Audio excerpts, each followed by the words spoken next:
Nous venons de participer à la cérémonie d'ouverture de ce forum et de visiter le stand mauritanien et sénégalais.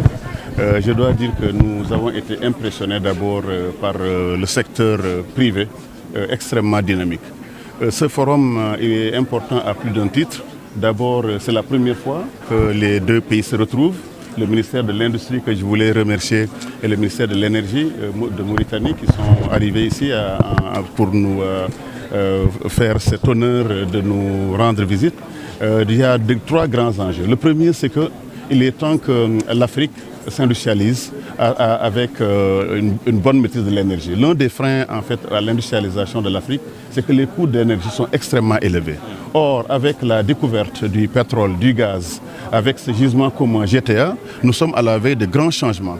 Le facteur limitant essentiel qui était le coût de l'énergie, mais également la transformation de nos ressources en produits industriels, était également un grand enjeu. Donc je venais de dire ce matin que est-ce que nous devons peut-être arrêter d'exporter ces matières premières, le pétrole, le gaz, le LNG, et le transformer maintenant en produits industriels à haute valeur ajoutée. Nous savons tous qu'à partir justement du gaz naturel de Mauritanie et du Sénégal, nous pouvons faire des engrais pour l'agriculture. Donc vous voyez que l'impact il est presque multiplié par 5 voire par 10. L'autre aspect qui est très important, c'est comment faisons-nous maintenant pour collaborer dans le futur à travers l'OMVS qu'on connaît déjà, aller vers des industries beaucoup plus importantes dans le domaine du phosphate également, qui sont également d'autres intrants importants pour l'agriculture. Enfin, nous avons aussi pensé à ce que les deux pays, ce forum puisse se faire chaque année alternativement en Mauritanie et au Sénégal.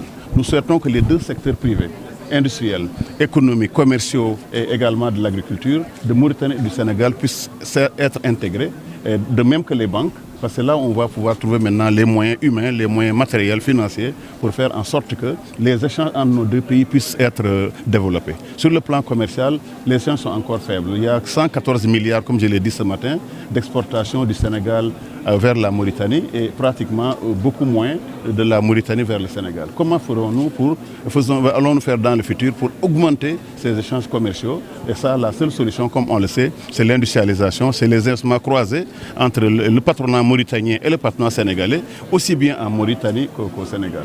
Voilà en tout cas quelques points qui nous ont beaucoup impressionnés et nous souhaitons que ce forum-là puisse survivre au cours des prochaines décennies. Je venais tout à l'heure de visiter les zones économiques spéciales, les zones franches, justement le stand. Et j'ai vu qu'en termes d'harmonisation de nos régimes d'investissement, de nos incitations à investir, il y a une très grande différence. Et je souhaiterais effectivement que mon collègue, le ministère de l'Industrie, avec nos collègues du ministère de l'Énergie et toutes ces structures d'investissement, comme l'APIX et l'APIM, qu'on puisse se mettre autour d'une table pour voir comment harmoniser justement le cadre juridique, notamment l'impôt sur le revenu, qu'il faut revoir sur les deux pays, notamment les installations de quand on vient de s'installer. Est-ce qu'on laisse les industries avec zéro taxe pendant 5 ans, pendant 10 ans?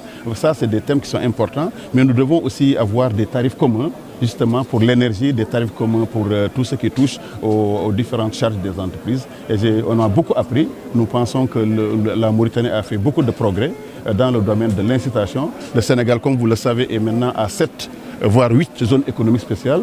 Mon souhait en tant que ministre de l'Industrie, c'est d'arriver à 45 zones industrielles et commerciales, mais aussi des zones agricoles, ce qu'on appelle les agropoles du Sénégal. Et ce sera l'occasion, justement, dans le forum du 18 et du 19, de présenter la destination Sénégal. Et j'ai invité mes collègues mauritaniens à vouloir assister à cela, de même que le patronat, parce que nous serons à la veille de très grands changements dans le domaine industriel et commercial.